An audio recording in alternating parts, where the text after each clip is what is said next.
Hello दोस्तों, स्वागत है आप सभी का यश कहानी 369 में। तो चलिए आज की कहानी शुरू करते हैं। सीमा ने आयुष के लिए चाय लाकर मेज पर रख दी और चुपचाप मेज के पास पड़ी कुर्सी पर बैठकर केतली से प्याले में चाय डालने लगी। आयुष ने सीमा के झुके हुए मुख पर दृष्टि डाली। लगता था वह अभी अभी रोकर उठी है। आयुष रोजाना ही सीमा को उदास देखता है। वैसे सीमा रोती बहुत कम है। वह समझता है कि सीमा के रोने का कारण क्या हो सकता है, इसलिए उसने पूछकर सीमा को दोबारा रुलाना ठीक नहीं समझा। उसने कोमल स्वर में पूछा, माँ और पिताजी ने चाय पी ली या नहीं? सीमा के स्वर में हल्का सा कंपन था। उसने कहा, नहीं। आयुष ने कहा, क्यों? सीमा बोली, माँ जी कहती हैं कि उन्हें इस कदर थकावट महसूस हो रही है कि चाय पीने के लिए बैठ नहीं सकती और पिताजी को चाय नुकसान करती है। आयुष बोला, तो पिताजी को दूध दे देती। सीमा बोली, ले गई थी किंतु उन्होंने कहा कि दूध उन्हें हजम नहीं होता। तभी आयुष चाय का प्याला हाथ में लेकर माँ पिताजी के कमरे की ओर जाने लगा। तो सीमा धीरे से बोली, पहले आप चाय पी लेते, तब तक उनकी थकान भी कुछ कम हो जाती। आयुष बोला, तुम चाय पियो, मेरे इंतजार में मत बैठी रहना, माँ को चाय पिलाकर अभी आता हूँ।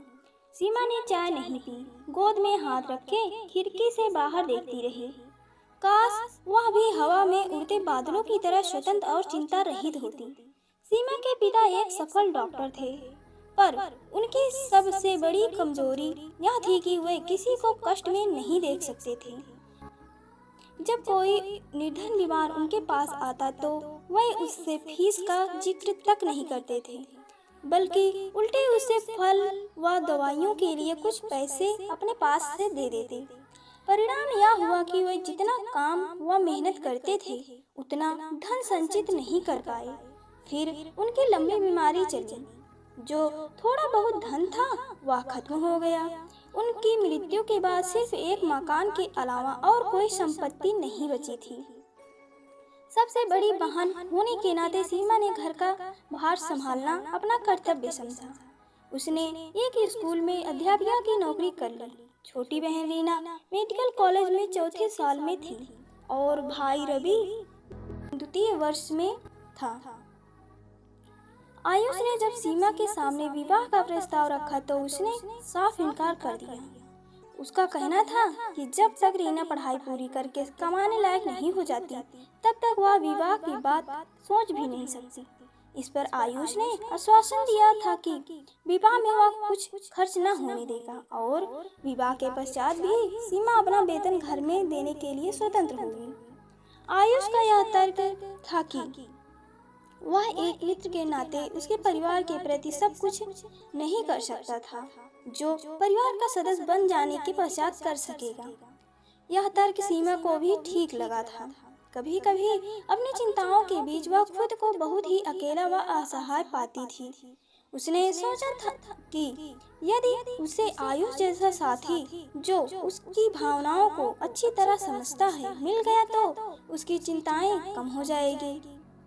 फिर भी सीमा की आशंका थी कि अकेले संतान होने के कारण आयुष से उसके माता पिता को बहुत सी आशाएं होंगी और इसलिए शायद उन्हें दहेज रहित लड़की को अपनी बहू बनाने में आपत्ति हो सकती है। पर आयुष ने इस बात को भी टाल दिया था। उसका कहना था कि उसके माता पिता उसे इतना प्यार करते हैं कि उसकी इच्छा के सामने वह दहेज जैसी बात पर सोचेंगे भी नहीं। आयुष के पिता दीनदयाल एक साधारण ऑफिस असिस्टेंट की हैसियत से ऊपर न उठ सके थे। आयुष उनकी आशाओं से बहुत अधिक उन्नति कर गया था। घर के रहन सहन का स्तर भी ऊंचा उठ गया था। आयुष सोचता था कि उसके माता पिता उसकी अर्जित आय से ही इतने अधिक संतुष्ट हैं कि सीमा के वेतन की आवश्यकता अनुभव नहीं करेंगे। यही उसकी भूल थी जिसे वह अब समझ पाया था। उसके माता पिता ने पुत्र का विवाह बिना दहेज के लिए केवल इसलिए किया था कि बहू अपने वेतन से वह कमी पूरी कर देगी। जब उनकी वह आशा पूरी नहीं हुई तो वह क्षुब्ध हो उठे। उन्हें इस भावना ने जकड़ लिया कि उन्हें धोखा दिया गया। आयुष कमरे में पहुंचा तो उसकी माँ रेणु अपने पलंग पर लेटी हुई थी। दीनदयाल पास ही पड़ी कुर्सी पर बैठे समाचार पत्र देख रहे थे। आयुष बोला, माँ, सीमा कह रही थी कि आप थकान महसूस कर रही हैं, चाय पी लीजिए, थकान कुछ कम हो जाएगी। उसकी माँ बोली, रहने दे बेटा, चाय के लिए मेरी तनिक भी इच्छा नहीं है। आयुष बोला, तो बताइए फिर क्या लेंगी? सीमा पिताजी के लिए मौसमी का रस निकाल रही है, आपके लिए भी निकाल देगी। आयुष की माँ बोली, रहने दे, मैं रस नहीं पीऊंगी, मैं तेरी माँ हूँ। क्या मुझे अच्छा लगता है कि मैं अपने खर्चे बढ़ा बढ़ा कर तेरे ऊपर बोझ बन जाऊं? क्या करूं, उम्र से मजबूर हूँ, अब काम नहीं होता। आयुष बोला, तो फिर क्यों नहीं सीमा को रोटी बनाने देती? वह तो कहती है कि सुबह आप दोनों के लिए पूरा भोजन बनाकर स्कूल जा सकती है। आयुष की माँ बोली, कैसी बातें कर रहा है आयुष? 7 बजे का पका खाना 12 बजे तक बासी नहीं हो जाएगा? तूने कभी अपने पिताजी को ठंडा फुल्का खाते देखा है? फिर एक ठंडी सांस ले माँ बोली, माँ बाप पुत्र का विवाह कितने अरमानों से करते हैं। घर में बहू आएगी, रौनक होगी, शरीर को आराम मिलेगा। फिर एक और लंबी सांस छोड़कर बोली, खैर इसमें किसी का क्या दोष, अपना अपना समय है। सुंदर लाल 25 लाख रुपए नकद और एक कार देने का वादा कर रहे थे। इतने में आयुष बोला, कैसी बातें कर रही हो माँ? जो लड़की इतनी रकम लेकर आती, वह क्या आपको रस निकाल कर देती? कार में उसे लेकर जाना, फिल्में दिखाना और शॉपिंग कराने में ही मेरा आधे से ज्यादा वेतन स्वाहा हो जाता। ऊपर से उसके उलाहने सुनने को मिलते कि उसके मायके में तो इतने नौकर चाकर काम करते थे। और माँ, यदि मेरा विवाह अभी हुआ ही न होता तो क्या होता? यदि सीमा कुछ लाई नहीं तो वह अपने ऊपर खर्च भी तो कुछ नहीं कराती। तुमसे इतनी बार मैंने कहा है कि नौकर रख लो, पर तुम्हें तो नौकर के हाथों का खाना भी पसंद नहीं है। अब तुम ही बताओ कि यह समस्या कैसे हल हो? रेनू के पास जो समाधान था वह उसके बिना भी बताए भी आयुष जानता था, सो वह चुप रही। आयुष ही फिर बोला, थोड़ी दिन और धीरज रखो माँ, रीना ने आखिरी वर्ष की परीक्षा दे दी है, अब उसका खर्च तो समाप्त ही हो जाएगा। रवि भी 1-2 वर्ष में योग्य हो जाएगा और उसके साथ सीमा का उसका उत्तरदायित्व भी खत्म हो जाएगा। वह नौकरी छोड़ देगी। माँ बोली, अरे एक बार नौकरी करके कौन छोड़ता है? फिर वह इसलिए धन जमा करती रहेगी कि बहन का विवाह करना है। आयुष हंसकर बोला, इतनी दूर की चिंता आप क्यों करती हो माँ? रीना डॉक्टर बनकर स्वयं अपने विवाह के लिए धन जुटा लेगी। मुझे तो तेरी ही चिंता है, तेरे अकेले के ऊपर इतना बोझ है। मुझे तो छोड़ो, इन्हें तो फल इत्यादि मिलने ही चाहिए, नहीं तो शरीर कैसे चलेगा। तभी सीमा 2 गिलास में मौसमी का जूस लेकर कमरे में आई। आयुष हंसकर बोला, देखो माँ, तुम तो केवल पिताजी की आवश्यकता की बात कह रही थी, सीमा तो तुम्हारे लिए भी जूस ले आई है, अब पी लो। सीमा ने इतने स्नेह से निकाला है, नहीं पियोगी तो उसका दिल दुखेगा। इस प्रकार की घटनाएं अक्सर होती रहती हैं। माँ का जितना असंतोष बढ़ता जाता है, आयुष का पत्नी के प्रति उतना ही मान और अनुराग। विवाह के पश्चात सीमा ने एक बार भी सुना कर नहीं कहा कि आयुष ने उसे जो आश्वासन दिए थे वे निराधार थे। उसने कभी यह नहीं कहा कि आयुष को माता पिता की तरह उसके माता पिता ने भी उसे योग्य बनाने में उतना ही धन खर्च किया था। तब क्या उसका उनके प्रति इतना भी कर्तव्य नहीं है कि वह अपने बहन भाई को योग्य बनाने में सहायता करे? वह तो अपने सास ससुर को संतुष्ट करने में किसी प्रकार की कसर नहीं छोड़ती। स्कूल से आते ही कभी उसने पति से कोई स्त्री सुलभ मांग नहीं की। अपने मायके से जो साड़ियाँ लाई थी अब भी उन्हीं ही पहनती है, पर उसके माथे पर शिकन तक नहीं आती थी। सीमा ने सरलता से परिस्थितियों से समझौता कर लिया था। उसे देख आयुष उससे काफी प्रभावित था। यही बात वह अपने माता पिता को समझाने का प्रयास करता था, किंतु घर के खर्चों को लेकर घर में एक अशांत वातावरण बनाए रखते केवल इसलिए कि वह बहू को यह बतलाना चाहते थे कि वह अपने बहन भाई के ऊपर जो धन खर्च करती है वह उनके अधिकार का अपहरण है। सीमा स्कूल के लिए तैयार हो रही थी। उसे सास की पुकार सुनाई दी तो बाहर निकल आई। पड़ोस के 2 लड़कों ने उसे बताया कि दीनदयाल जब अपने नियम के अनुसार सुबह की सैर के बाद घर लौट रहे थे तब एक स्कूटर वाला उन्हें धक्का देकर भाग निकला और वह सड़क पर गिर पड़े हैं। सीमा तुरंत घटनास्थल पर पहुंची। ससुर जी की बेहोश पड़े थे। सीमा कुछ लोगों की सहायता से उन्हें उठाकर घर लाई। उन्होंने जल्दी से रीना को फोन किया। रीना ने कहा कि वह चिंता ना करें, वह जल्दी ही एम्बुलेंस लेकर आ रही है। सीमा ने छुट्टी के लिए स्कूल फोन कर दिया और घर आकर अस्पताल के लिए जरूरी सामान रखने लगी।